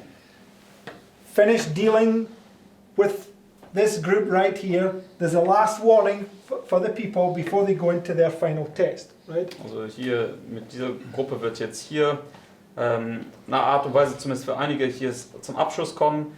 Aber dann gibt es noch diese letzte Warnung an sie, die noch hier in diese Zeit eingehen können. Und dann der finale Test. Okay. So, next paragraph. Nächster Absatz. Next quote. Next quote, sorry. Nächstes Zitat. The angel who unites in the proclamation of the third angel's message is to lighten the whole earth with his glory. So it's just telling us that August 11th, 1840 prefigured the message at the end of the world, right? Sagt uns einfach, dass der 11. August 1840 hier die Botschaft hier am Ende der Welt vorausschattet. Next quote. Nächstes Zitat. Servants of God with their faces lighted up and shining with holy consecration will hasten from place to place to proclaim the message from heaven. By thousands of voices all over the earth the warning will be given. So this is it at its perfect fulfillment, this illustration, right? Diese Darstellung ist hier jetzt in der perfekten Erfüllung hier am Ende der Welt. But I want us to see that those that receive the light right here, what are their faces like? Aber ich möchte euch zeigen, hier diejenigen, die dieses Licht hier erhalten, wie werden ihre Angesichter sein? Okay, their faces are lighted up and shining with holy consecration, right? Also ihre Angesichter leuchten dann mit heiliger Hingabe. Okay, let's now go to the next one. Now we're going to deal solely with the fifth day of the fourth month, right? Und jetzt wollen wir uns den fünften Tag des 4. Monats anschauen. and just show that this experience is perfect parallel, right? Und uns jetzt diese Erfahrung anschauen, die wirklich eine perfekte Parallele ist. It says, before the throne I saw the Advent people, the church and the world. I saw two companies. One bowed down before the throne, deeply interested, while the other stood uninterested and careless. Those who were bowed before the throne would offer up their prayers and look to Jesus. Then he would look to his Father and appear to be pleading with him. A light would come from the Father to the Son, and from the Son to the praying company. Then I saw an exceeding bright light come from the Father to the Son, and from the Son it waved over the people before the throne. Right? Which people did that light wave over? Über welche Leute kam dieses Licht? Okay, so who then? Who did the light wave over? Über wen kam das Licht? No, that's what you've already said. No, it's not those that are bowed down. It's everybody. Also über jeden. The light that we read about August 11th, 1840, he says the light came upon everybody, right? Exceeding bright light. Yes, in August 11th, 1840. I'm just saying that that's the light I'm talking about. We're talking about the exceeding bright light now, right? So I don't have to. Also das überaus helle Licht kam über alle. Das Right. war am 11. August August 11, 1840 markiert. Right. So Is the prediction the light? I don't know. That's another thing. Okay. But it says. It says, then I saw an exceeding bright light come from the Father to the Son, and from the Son it waved over the people before the throne. But few would receive this great light. Many came out from under it and immediately resisted it. Now we read in those quotes in this time period, they stoutly resisted it, it says, right? Also wir haben ja in dem anderen Zitat gelesen, als diese Engel aus Offenbarung 10 hier herabkamen, haben sie diesem Licht trotzig widerstanden. Others were careless and did not cherish the light, and it moved off from them. Some cherished it and went and bowed down with the little praying company. This company all received the light and rejoiced in it, and their countenances shone with its glory. So all the people that received the exceeding bright light, how do their faces look? Also alle Leute, die das überaus helle Licht erhalten, wie schauen ihre Angesichter aus? They're lit up with the glory, right? Sind erleuchtet mit der Herrlichkeit. I saw the Father rise from the throne, and in a flaming chariot go into the Holy of Holies within the veil, and sit down. Then Jesus rose up from the throne, and the most of those who were bowed down arose with him. I did not see one ray of light pass from Jesus to the careless multitude after he arose, and they were left in perfect darkness. So we're still at this point right here, right? Wir sind jetzt immer noch hier an diesem Punkt. The light has come. One group has accepted the light. One group is now rejecting the light. Das Licht ist gekommen, eine Gruppe nimmt das Licht jetzt an, eine andere Gruppe verwirft das jetzt. As soon as that happens, the Father gets up and he now heads for the most holy place. Sobald das passiert, steht der Vater hier auf und geht vorwärts ins Allerheiligste. Okay. It says, those who arose when Jesus did kept their eyes fixed on him as he left the throne and led them out a little way. Right? So he's leading them from here a little way. Also er führt sie jetzt von hier eine kleine Wegstrecke hinaus. Why is it a little way? Und warum ist es ein kleiner Weg? Because it's a little time of peace, right? Weil es eine kleine Zeit des Friedens ist. Right? He leads them out a little way. Then he raised his right arm, and we heard his lovely voice saying, "Wait here." When did Christ do that historically? Und dann erhob er seinen rechten Arm und sagte, wartet hier, wo hat er das historisch gesehen getan? October 22nd, the investigation of the investigative judgment. Am 22. Oktober beim Untersuchungsgericht. And that begins for us right here, right? Und das fängt ja für uns hier Mitternachtsruf an. Okay. So he says, wait here, I am going to my Father to receive the kingdom. Keep your garments spotless, right? So I'm going to write that here. Keep garments spotless. Er sagt es hier letztendlich, haltet eure Kleider rein. And they have to wait, right? Und sie müssen auch hier warten. Why have they got to wait? Warum müssen sie hier warten? What began right here on April 19? Was fing hier am 19. April an? The tarrying time, right? Die Verzögerungszeit. Same truth, different level, right? Selbe Wahrheit, einfach nur auf einer anderen Ebene. Then a cloudy chariot with wheels like flaming fire, surrounded by angels, came to where Jesus was, and he stepped into the chariot and was borne to the holiest where the Father sat. So what's Christ going into right here? Also wo geht jetzt Christus hier hinein?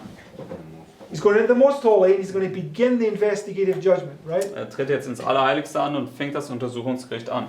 So before the investigative judgment begins, he brings a time of peace, brings you a last warning, which is a little way, and then it's going to begin, right? Also bevor das Untersuchungsgericht beginnt, bringt er dir hier eine letzte Warnung, er führt dich einen kleinen Weg hinaus und dann fängt es aber auch an. There I beheld Jesus, a great high priest, standing before the Father.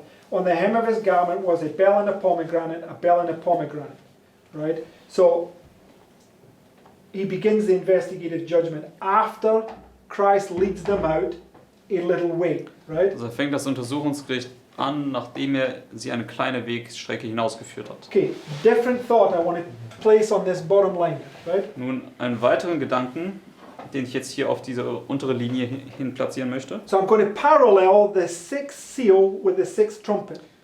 Und zwar werde ich jetzt das 6. Siegel mit der 6. Posaune parallel setzen. Okay, Revelation 6 verse 9. Schauen wir uns das an. Gehen wir zu Offenbarung 6, Vers 9. And when he had opened the fifth seal, I saw under the altar the souls of them that were slain for the word of God and for the testimony which they held. Where were they slain? Which time period? Wo wurden sie erschlagen? In welcher Zeit? In the 1260, In der right? 1260. So they're now at the end of the 1260, right? And there's a time of peace come, right? Sie sind jetzt am Ende der 1260 und jetzt kommt eine kleine Zeit des Friedens. It says, and they cried with a loud voice, saying, How long, O Lord, holy and true, dost thou not judge and avenge your blood on them that dwell on the earth? And white robes were given to every one of them, and it was said unto them that they should rest for a what? A little season, right? Sie sollen ruhen für eine kleine Zeit. So they're coming into a time of rest, the end of the time of trouble. They're now to rest for a little season. Also sie kommen jetzt hier zu einer Zeit der Ruhe. Nach dieser Zeit der Trübsal sollen sie jetzt ruhen für eine kleine Zeit. Okay, go verse 12. Hier lesen wir weiter, Vers 12. And I beheld when he had opened the sixth seal, lo, there was a great earthquake, and the sun became black as sackcloth of hair, and the moon became as blood. So what do we see when this at the end of the time of peace? Also was können wir jetzt hier am Ende der Zeit des Friedens sehen? Right? Stars fall from heaven. It says, okay, excuse me, let's read verse 13 also. It says, and the stars fell into the earth, even as a fig tree casteth her untimely figs when she's shaken of a mighty wind. So at the end of the time of peace, what happens? Also jetzt hier Vers 12 und 13, am Ende der Zeit des Friedens, was passiert dort? The sun, the moon, and the stars are shaken, right? Sonne, Mond und Sterne werden hier erschüttert. Who's the fig tree? Wer ist der Feigenbaum? God's people, right? Gottes Volk. And what's the fig tree do right at that point? Und was tut der Feigenbaum hier zu diesem Zeitpunkt? There's a great earthquake, right? And all the figs that are begin to fall away, right? Gibt es dieses große Erdbeben und diese ganzen Feigen fallen jetzt hier von diesem Baum ab. So the stars falling from the heaven here, marking the falling away that's going to take place, right? Also die Sterne, wie sie hier vom Himmel fallen, sie markieren dieses Wegfallen, was an dieser Zeit auch stattfinden wird. But it's okay, right? Because it's just one or two that's going to fall off the tree, right? Aber das ist ja in Ordnung, denn es werden ja nur 1 oder 2 Feigen vom Baum fallen, oder? No, it says many shall fall away, right? Nein, es sagt, viele werden wegfallen. It says, and the heaven departed as a scroll when it's rolled together, and every mountain and island were moved out of their places. And the kings of the earth, and the great men, and the rich men, and the chief captains, and the mighty men, and every bondman, and every free man, hid themselves in the dens and in the rocks of the mountains, and said to the mountains and rocks, Fall on us, and hide us from the face of him that sitteth on the throne, and from the wrath of the Lamb. For the great day of his wrath is come, and who shall be able to stand? Bis Vers 17 haben wir gelesen. That quote that phrase there, who shall be able to stand, what is it referring to? Also wer ist in der Lage zu bestehen? Auf was nimmt das Bezug? Yes, it's referring to the 7 last plagues, right? But the point is that phrase is also marked at the investigative judgment, right? Also markiert die 7 letzten Plagen, aber auch diese Aussage ist auch in Bezug auf das Untersuchungsgericht. Okay, because when Christ went into the temple to cleanse it, it says his searching eyes went through, and what did it say that he was like? Denn als Christus in den Tempel kam, um ihn zu reinigen, da sagt es, dass sein durchstechender Blick alle durchsucht hat. Und das war wie? No, it says that he's like the judge standing at the last day, right? Sagt dann, er war wie der Richter, der am letzten Tag stehen würde. Right? So you can see how these things are paralleling each other, Da right? können wir sehen, wie die Dinge hier parallel zueinander stehen. And how many illustrations do we have that the kings are wroth right here? Und wie viele Darstellungen haben wir hier, dass der König hier zornig ist an dieser Wegplanke? Many. Many, right? Viele Darstellungen. Okay, so you can see that parallel. But Deswegen kann man diese Parallele hier sehen. here you have the first 4 seals, right? Here's the 5th seal, the time of peace, and then you have the 6th, right? Hier haben wir die ersten 4 Siegel, dann hier in der Zeit des Friedens das 5. Siegel und hier dann das 6. Siegel in dieser zweiten Sonntags. Because the Sunday law crisis is typifying the 7 last plagues, Denn die right? Sonntagsgesetzkrise schattet ja die 7 letzten Plagen voraus. But the Lord holds it, right? Aber der Herr hält es hier noch zurück, Until the end, bis zum Ende. right? Okay, next quote. Nächstes Zitat. Try to get through this as quick as I can, right? Ich versuche da so schnell wie möglich durchzukommen. Now, this is speaking about the first woe, right? Das spricht jetzt hier über die erste Wehe. And Revelation 9 begins right here at the Sunday law, right? Und Offenbarung Kapitel 9 fängt hier am Sonntagsgesetz an. So without going into too much thing, here we have the first woe, right? Also ohne, dass wir jetzt da wieder zu tief da reingehen. Die erste Wehe wissen wir, haben wir also hier. And we know that this time period is the last week of Christ, right? Wir wissen auch, dass diese Zeit hier die letzte Woche Christi ist. And you have the cross right there in the middle. Und wir haben das Kreuz genau hier in der Mitte. So if we do that, the time of trouble goes all the way to there. Deswegen in der Darstellung der letzten Woche hätten wir die Zeit der Trübsal, die dann bis hierhin gehen würde. But we've got a time of peace beginning here. How does that contradict us? Aber wir haben auch eine Zeit des Friedens, die hier anfängt. Also inwiefern steht das im Widerspruch? Is it a contradiction? Ist das ein Widerspruch? No. No, because the Lord cuts it short by 25 years, Nein, right? weil der Herr ja diese Zeit hier um 25 Jahre abkürzt. And from the 5th day of the 4th month to the 1st day of the 5th month is how many days? Und der 5. Tag des 4. Monats bis zum 1. Tag des 5. Monats sind wie viele Tage? 25, right? 25 Tage. So you have the symbol, right? It's cut short. So the point is, what about the woe? The woe is also paralleling this time of trouble. Also, was ist denn mit der Wehe, der ersten Wehe? Denn die erste Wehe ist ja parallel hier zu dieser ersten Zeit der Trübsal. There would be a contradiction then, because the first woe goes right up to the second woe, right? Denn die erste Wehe geht doch hinab bis zum Ende der ersten Trübsal. But let's read this quote. Aber lass uns das Zitat hier lesen. If we date the origin of this empire in 1299, the 150 years would end 1449, right? So let's do this. We've got 1299. Also lass uns das mal jetzt aufschreiben. Wir haben hier 1299 als Beginn der ersten Wehe. And there's 1449, right? Und dann am Ende haben wir die 1449. During that length of time, the Eastern Empire of Rome was harassed beyond measure by the Ottoman power, but was not subjected entirely to it. The year 1448, Amurath, the Turkish Sultan, besieged Korea. So when did he besiege Korea? 1448, right? Also wann hat er Korea belagert? One year before. 1448, also ein Jahr vor dem Ende der ersten Wehe. One of the strongest cities of the Roman Empire. So what was besieged in 1448? Also was wurde 1448 belagert? One of the strongest cities, right? Eine der stärksten Städte. Okay.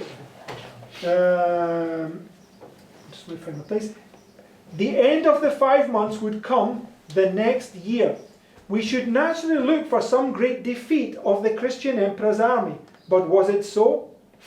So far from it, that after a long summer siege and a great loss of men, the fall coming on and rain setting in, the Turks raised the siege and retired.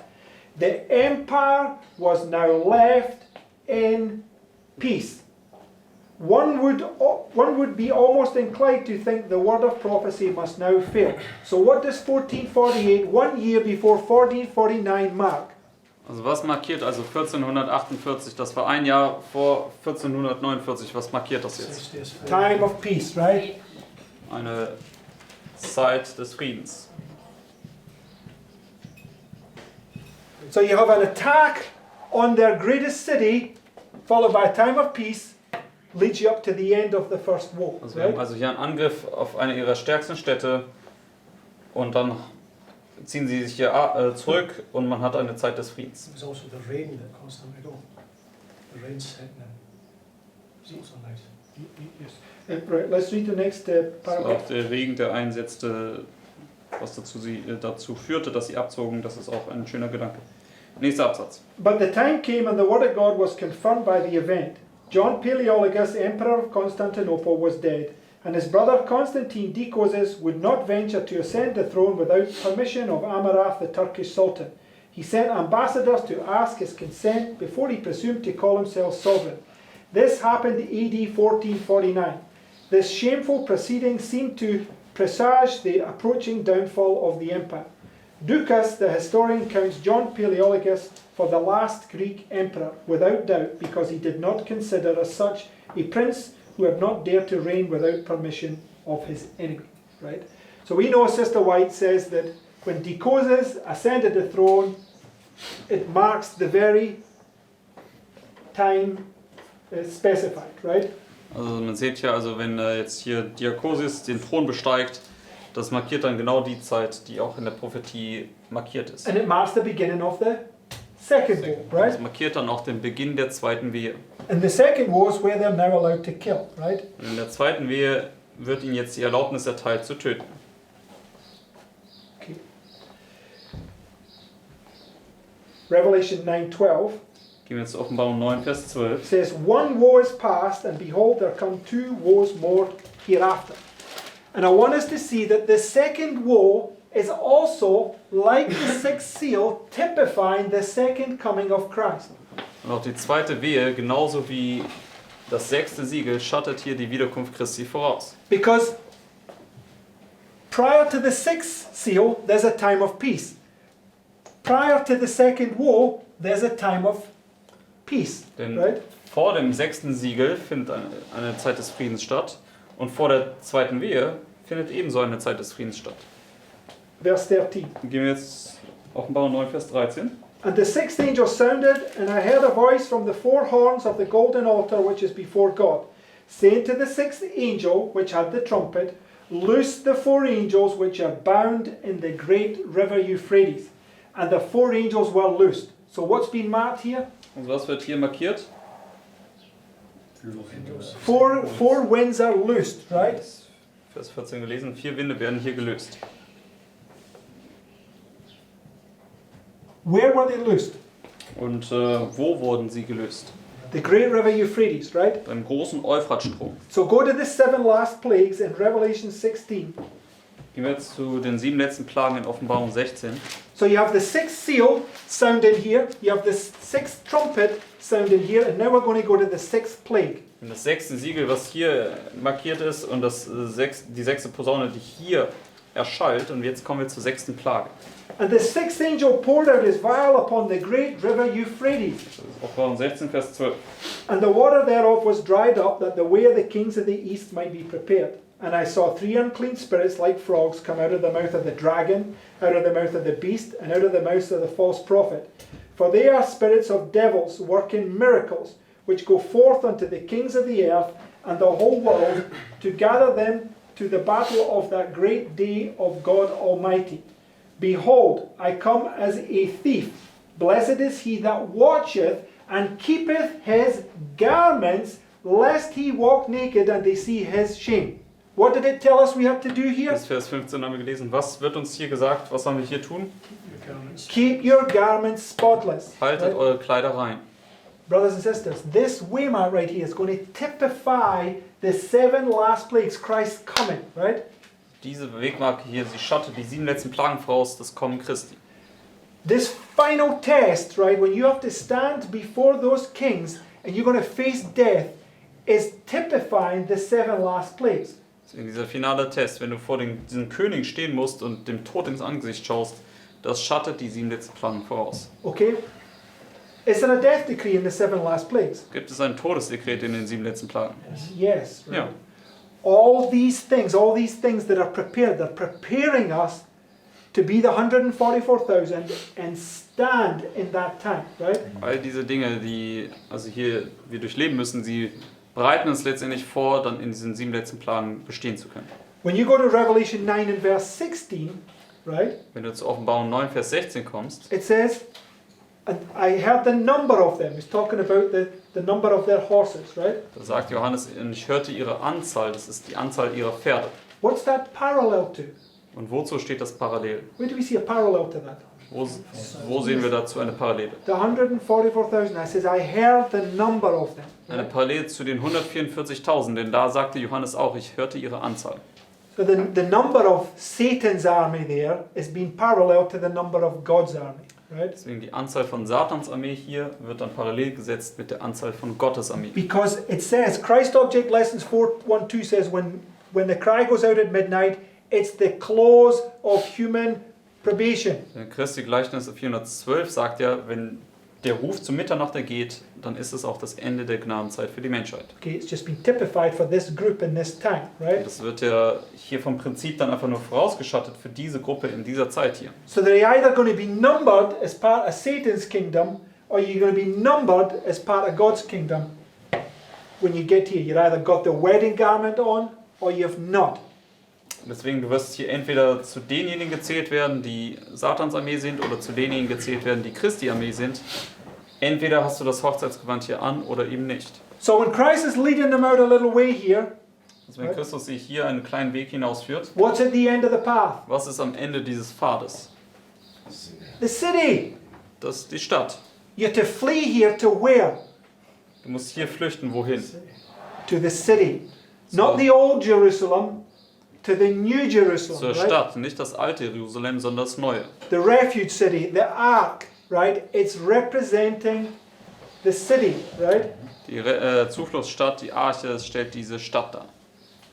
1,000 years of peace, right? What happens at the 1,000 years, at the end of the 1,000 years of peace? Was passiert am Ende dieser 1000 Jahre des Friedens? Satan is going to surround the city. Satan wird die Stadt umlagern. Who's hot on your heels when you flee right here? Und wer ist dicht auf deinen Fersen, wenn du hier flüchtest?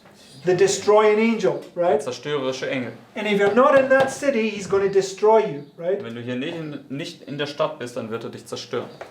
Go to this last long quote. Gehen wir jetzt zum letzten langen Zitat hier. And I just want you to see that all these points we're going through are all listed here, right in this quote in a nice logical order. Und ich möchte euch einfach sehen lassen, dass all diese Punkte, die wir gerade erwähnt haben, hier in diesem Zitat in einer klaren Reihenfolge dargelegt werden. Now this is taken from the Daystar, Und das ist jetzt aus dem Daystar entnommen. and Sister Jennifer kindly translated this, so it should be a much better translation than just using this translator that we use. Schwester Jennifer hat das netterweise für uns übersetzt und deswegen soll das eine gute Übersetzung sein, besser als diese Übersetzungsmaschine das machen würde. It says, as God has shown me in holy vision the travels of the Advent people to the holy city, and the rich reward to be given those who wait the return of their Lord from the wedding. It may be my duty to give you a short sketch of what God has revealed to me. The dear saints have got many trials to pass through, but our light afflictions, which are but for a moment, worketh for us far more exceeding an eternal weight of glory. While we look not at the things which are seen, for the things which are seen are temporal, but the things which are not seen are eternal. I have tried to bring back a good report and a few grapes from the heavenly Canaan, for which many would stone me, as the congregation bade stone Caleb and Joshua for their report. straight away brings you to that time of the rebellion, right? Das bringt uns direkt hier zu dieser Zeit der Rebellion. But I declare to you, my brother in the Lord, it is a goodly land, and we are well able to go up and possess it. While praying at the family altar, the Holy Ghost fell on me, and I seemed to be rising higher and higher, far above the dark world. I turned to look for the Advent people in the world, but could not find them. When a voice said to me, look again and look a little higher. At this I raised my eyes, and I see a straight and narrow path, cast up high above the world. On this path, the Advent people were traveling to the city, which was at the farther end of the path. They had a bright light set up behind them at the first end of the path, which an angel told me was the midnight cry. Right? So, the exceeding bright light is right here. Das überaus helle Licht ist genau hier. And Christ leads them out a little way, right? Und Christus führt sie eine kleine Wegstrecke hinaus. And what's at the end of the path? Und was ist am Ende dieses Pfades? The city, right? Die Stadt. Now, I know it's only in type, right? But this is marking, the second coming is marking where you would be in the refuge and be saved, right? Wir wissen, dass es nur ein Typus ist. Es markiert hier die Wiederkunft und du bist in der Stadt und gerettet.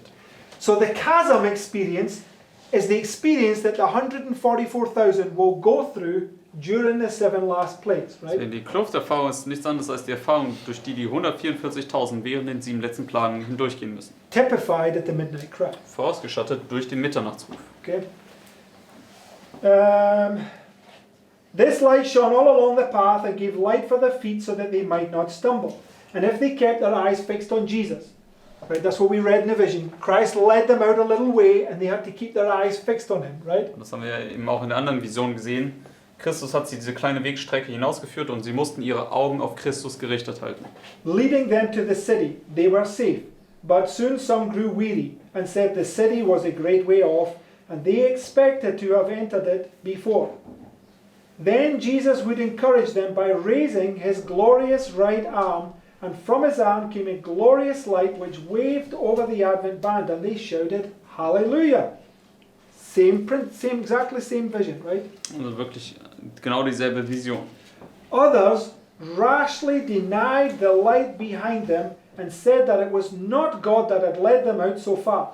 So when they get to this test, what are most people going to do? Wenn sie jetzt zu dem Test kommen, was werden ein Großteil der Leute tun? Say that the Lord, the people who receive the exceeding bright light here, who've been washing their feet right here, it's all a bunch of nonsense. Wir werden dann hier sagen, das, was wir hier erlebt haben, mit den Leuten, die hier dieses Licht erhalten haben und dann diese Füße gewaschen haben hier, das war alles nur Unsinn gewesen. And they're going to reject their whole past experience. Und sie werden ihre gesamte vergangene Erfahrung verwerfen. The light behind them went out, which left their feet in perfect darkness. And they stumbled and got their eyes off the mark and lost sight of Jesus and fell off the path down in the dark and wicked world below. It was just as impossible for them to get on the path again and go into the city as all the wicked world which God had rejected. They fell all the way along the path, one after another, until we heard the voice of God like many waters, which gave us the day and hour of Jesus' coming. The living saints, 144,000 in number, know and understand the voice, while the wicked thought it was thunder and an earthquake. When God spake the time, he poured on us the Holy Ghost, and our faces began to light up and shine with the glory of God, as Moses did when he came down from Mount Sinai. By this time, the 144,000 were all sealed and perfectly united. On their foreheads was written, God, New Jerusalem, and a glorious star containing Jesus' new name. At our happy holy state, the wicked were enraged and would rush violently up to lay hands on us to thrust us in prison. Where does that take place? Wo findet das statt? Right here, right? Genau hier. When we would stretch forth the hand in the name of the Lord, and the wicked would fall helpless to the ground, then it was that the synagogue of Satan knew that God had loved us. Now, where do we find that term, the synagogue of Satan? Wo finden wir hier diesen Ausdruck, die Synagoge Satans? in the book, the message to the churches, right? Im Buch Offenbarung, in den Sendschreiben an die Gemeinden. And he's talking about this time period. The synagogue of Satan was doing all this work to them, and he's telling them right here, yes, we know how you stood against the synagogue of Satan right here. And then he's telling them what they need to do in order to stand right here. Right? Also letztendlich, Johannes ist ja hier und sagt ihm, ja, die Synagoge Satans hat zwar hier das und das gegen euch getan, aber ihr werdet noch das und das bald erleben. Right? Das So right here, the synagogue of Satan is going to manifest itself again, just as they did in this time period. Right? Hier wird sich die Synagoge Satans ein weiteres Mal manifestieren, genauso wie sie es hier in dieser Zeit hier gemacht hat. So it says, then it was the synagogue of Satan knew that God had loved us, who could do what? Wash one another's feet, right? So in the illustration in the Bible, sometimes you have people washing Christ's feet, and other times you have Christ washing their feet, right? Also in der Bibel haben wir verschiedene Darstellungen, wo einmal zum Beispiel andere Leute die Füße von Christus waschen und dann wiederum Christus wäscht die Füße von anderen. Okay?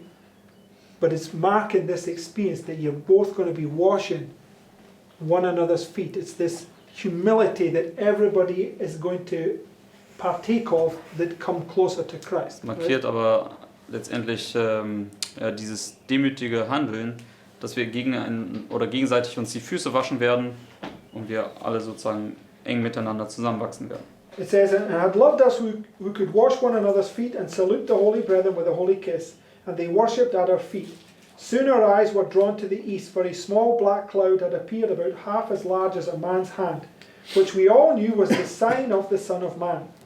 We all in solemn silence gazed on the cloud as it drew nearer, lighter and brighter, glorious and still more glorious, till it was a great white cloud. What is this? Was ist das? It's the exceeding bright light. Wenn jetzt diese Wolke hier kommt, ist es dieses überaus helle Licht. Remember, this light coming down here is typifying the second coming, right? Denkt dran, denn dieses Licht hier, was hier kommt, schattet dir die Wiederkunft voraus. When you receive the latter rain, you're receiving the exceeding bright light, which is typifying Him coming on the clouds of heaven. Wenn du den Spätregen erhältst, dann ist es ja wie eine Vorausschattung für den Moment, wo du ihn aufnimmst, wenn er dort in Herrlichkeit auf den Wolken kommt. It says the bottom appeared like fire, a rainbow was over it. Both John and Ezekiel both saw the rainbow in their vision above the throne, right? Also hier sieht man auch den Regenbogen und sowohl Johannes als auch Ezekiel, sie sahen jeweils den Regenbogen über dem Thron. They saw the same vision, right? Sie sahen dieselbe Vision. Okay.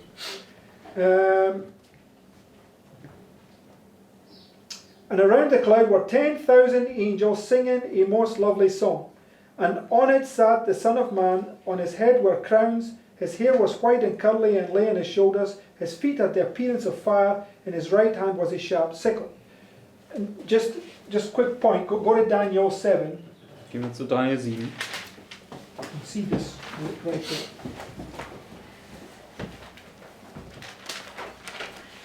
Verse 9.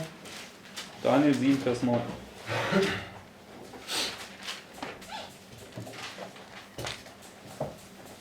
I beheld till the thrones were cast down. This is the investigative judgment, right? Also In one level. Vers 9, wo die Throne jetzt aufgestellt werden, das ist in einer Ansicht das Untersuchungsgericht. And the Ancient of Days did sit, whose garment was as white as snow, and the hair of his head like the pure wool. His throne was like the fiery flame, and his wheels as burning fire. A fiery stream issued and came forth from before him. Thousands ministered unto him, and 10,000 times 10,000 stood before him. That's what we just read here, right? Das ist ja gerade, was wir hier im Zitat gelesen haben. Okay. It says, around the cloud were 10,000 angels singing a most lovely song, and on it sat the Son of Man. Wir sind zurück beim Zitat. On his head were crowns, his hair was white and curly and lay on his shoulders. His feet had the appearance of fire, in his right hand was a sharp sickle. In his left a silver trumpet. His eyes were as a flame of fire, which searched his children through and through. What's he doing? Was tut er hier? Investigating, right? Er untersucht sie. Then all faces gathered paleness, and those that God had rejected gathered blackness. Then we all cried out, who shall be able to stand? Is my robe spotless? What must you have on here when investigative judgment begins? Was musst du haben, wenn das Untersuchungsgericht anfängt? Spotless robe, right? Du musst ein fleckenloses Gewand haben. And you must keep it spotless through the 7 last plagues. Und du musst es über die 7 Plagen hinweg reinhalten. Christ is putting his searching eyes on you and he's looking, right? Also Christus richtet dort den suchenden Blick auf dich und schaut nach. I mean, this is referring to the final review, right? When it comes. Yes, I'm not denying that. This is typifying the second coming of Christ. But that's what I'm saying. The investigative judgment is typifying the final review, right? But final review is here on the line. But this is typifying it.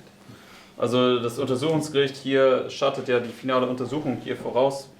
Und ja, also ich habe nur den Punkt gemacht, dass das hier von der finalen Untersuchung spricht. Is everybody following, right?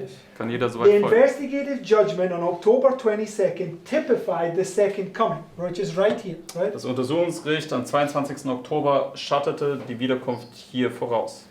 But Christ is not really coming there. He's coming to do the investigation because it gets held till the end, right? Aber Christus kommt hier nicht wirklich. Er kommt hier, um das Untersuchungsgericht durchzuführen. Und seine Wiederkunft wird hier gehalten bis zum Ende. But all these patterns are showing us that, for instance, the time of Jacob's trouble, right? Also beispielsweise die Zeit von Jakobs Trübsal. When Jacob is wrestling with Christ, it's the 7 last plagues, Als right? Jakob mit Christus gerungen hat, das waren die 7 letzten Plagen. But it's also the investigative judgment of the living, right? Aber es When you steht- have the experience that you have right here. Auch das Untersuchungsgericht an den Lebenden da, diese Erfahrung, die du hier hast. They're paralleling each other, Das right? sind parallele Erfahrungen. Then the angel ceased to sing, and there was some time of awful silence when Jesus spoke. Those who have clean hands and a pure heart shall be able to stand. My grace is sufficient for you. At this our faces lighted up and joy filled every heart. And the angel struck a note higher and sung again, while the cloud drew still nearer to the earth. Then Jesus' silver trumpet sounded as he descended on the cloud. Wrapped in flames of fire, he gazed on the graves of the sleeping saints and raised his eyes and his hands to heaven and cried, Awake, awake, awake, ye that sleep in the dust, and arise. Then there was a mighty earthquake, the graves opened, and the dead came up, clothed with immortality. The 144,000 shouted, Hallelujah, as they recognized their friends who had been torn from them by death. And in the same moment we were changed and caught up together with them to meet the Lord in the air.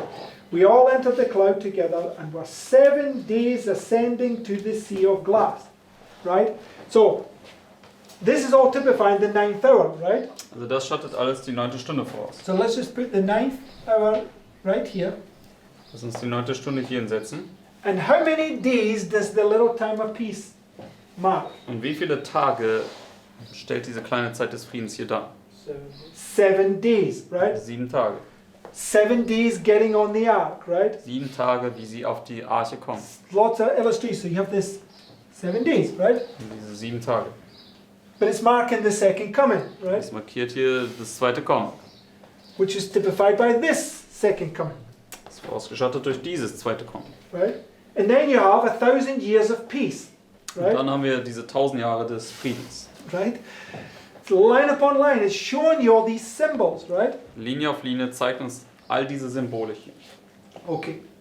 Because at the end of this little time of peace, what happens in Revelation 12? Denn am Ende dieser kleinen Zeit des Friedens, was passiert hier in Offenbarung 12? It's in the wilderness. Back into the wilderness again, right? Er fliegt Yes, in die but- Wüste. That's fine. Still showing you the same thing. Okay. Das zeigt immer noch dasselbe. Okay. So,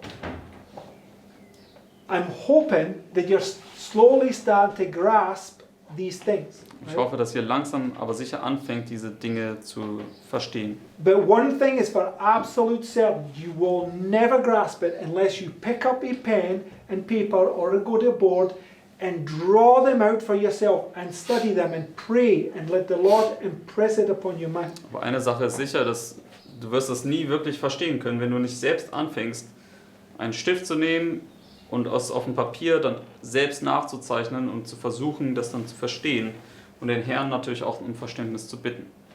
Amen. Let us close. Lass uns mit dem Gebet abschließen.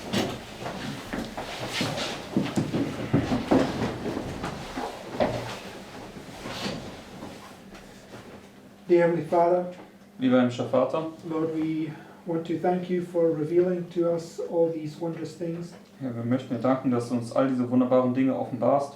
But Lord, without your grace, we can fulfill absolutely none of it. Aber ohne deine Gnade, Herr, können wir nichts davon erfüllen. So please help each one of us to realize our need to constantly seek you, Deswegen hilft, dass jeder von uns unser Bedürfnis erkennt, dich beständig zu suchen, to consecrate ourselves to you wholly, uns dir völlig hinzugeben to realize that every breath that we take is only because of your grace, und zu erkennen, dass jeder Atemzug, den wir tun, nur wegen deiner Gnade ist. and to keep our minds pure and holy and centered on Christ, Und dass du uns hilfst, unser Verstand rein und heilig zu halten und auf Christus gerichtet zu halten. and not to listen to Satan's voice, Und dass wir nicht auf Satans Stimme hören, who constantly tries to hinder us from doing your work der uns beständig davon abbringen möchte, dein Werk zu tun. and brings much perplexity on our minds. Und der viel Ratlosigkeit über unseren Verstand bringt. But help us, Lord, to remember that Christ walked this path before us, Aber hilf uns, Herr, dass wir uns daran erinnern, dass Christus diesen Weg zuvor für uns gegangen ist. and has promised that His grace is sufficient for us. Und er hat uns versprochen, dass seine Gnade für uns ausreichend ist. So please help us to take hold upon those promises Deswegen bitte hilf uns, dass wir jetzt diese Verheißung ergreifen and to strive to be amongst that number. und danach streben, unter dieser Anzahl zu sein. And we ask all this in the name of Jesus. Und wir bitten all dies im Namen Jesu. Amen. Amen.